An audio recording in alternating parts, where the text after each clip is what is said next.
ఆ నియోజకవర్గంలో ఆయన చెప్పిందే వేదం, ఆయన మాటే శాసనం. సీఎం ఎవరైనా అక్కడ మాత్రం ఆయనే ముఖ్యమంత్రి. కానీ అదంతా గతం.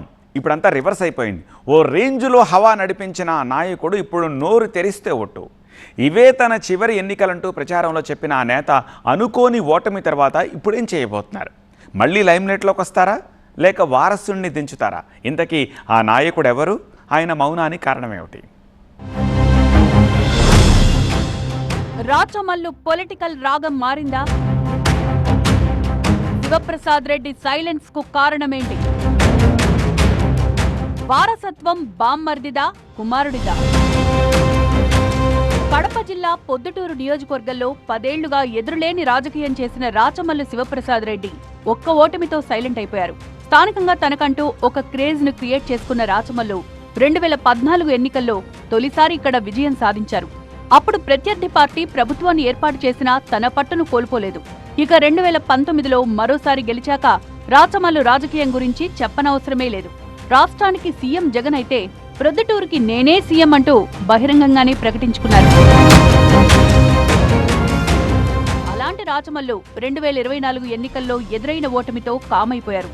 రాజకీయంగా ఇవే నా చివరి ఎన్నికలు, ఈ ఒక్కసారి గెలిపించండి అంటూ రాచమల్లు ఎంత ప్రాధేయపడినా నియోజకవర్గ ప్రజలు మాత్రం ఎన్డీఏ కూటమికే పట్టం కట్టారు. సీనియర్ నేత వరదరాజుల రెడ్డిని ఎమ్మెల్యేగా గెలిపించుకున్నారు.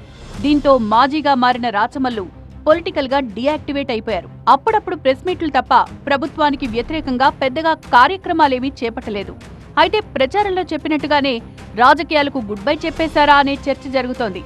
అదే జరిగితే మరి రాచమల్లు వారసుడెవరనే ముచ్చట తెరమీదకొస్తోంది. కుమార్తెలు ఉన్నప్పటికీ తన తర్వాత తన అన్న కొడుకు రాఘవేంద్ర రెడ్డి రాజకీయం చేస్తారని ఎన్నికల ప్రచారంలో స్పష్టం చేశారు రాచమల్లు శివప్రసాద్ రెడ్డి. అయితే కుమారుడితో పాటు బామ్మర్ది బంగారు రెడ్డి కూడా రాచమల్లు ప్రయారిటీ ఇచ్చారు. అయితే అనూహ్యంగా ఎన్నికల్లో ఓడిపోవడంతో రాచమల్లు మొత్తానికే సైలెంట్ అయిపోయారు. దీంతో ఆయన వారసత్వం కొడుక్కి దక్కుతుందా, లేక బామ్మర్ది తీసుకుంటారా అనే చర్చ జరుగుతోంది.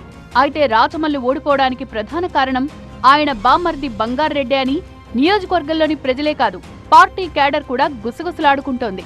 బావిచ్చిన ఫ్రీడమ్ ను అలుసుగా తీసుకుని ప్రొద్దుటూరులో పార్టీని బంగారెడ్డి నాశనం చేశారని సొంత క్యాడర్ వాపోతున్నారట. అయినా సరే రాచమల్లు మాత్రం బామ్మర్దికే పెద్దపీట వేసేవారట. ఓటమి ఎదురైనా రాచమల్లు తీరులో మార్పు రాలేదన్న ముచ్చట ప్రొద్దుటూరు వైసీపీ వర్గాల్లో వినిపిస్తోంది. రాజకీయ వారసుడిగా తన అన్న కొడుకు రాఘవేందర్ రెడ్డిని కాకుండా బామ్మర్ది బంగారెడ్డినే ముందుకు తీసుకొస్తున్నారట రాచమల్లు. తాను సైలెంట్ గా ఉన్నప్పటికీ బంగారెడ్డి ద్వారా రాజకీయం నడిపిస్తున్నారని వైసీపీ నేతలు అసహనానికి లోనవుతున్నారు. అయితే ప్రొద్దుటూరులో వైసీపీ మళ్లీ పుంజుకోవాలంటే రాచమల్లు ఏదో ఒకటి తేల్చుకోవాలని సలహా ఇస్తున్నారు నేతలు. మరి రాచమల్లు తన వారసుడిగా అన్న కుమారుని ఎన్నుకుంటారా, లేక బామ్మర్దికే సపోర్ట్ చేస్తారా అన్నది తెలియాల్సింది.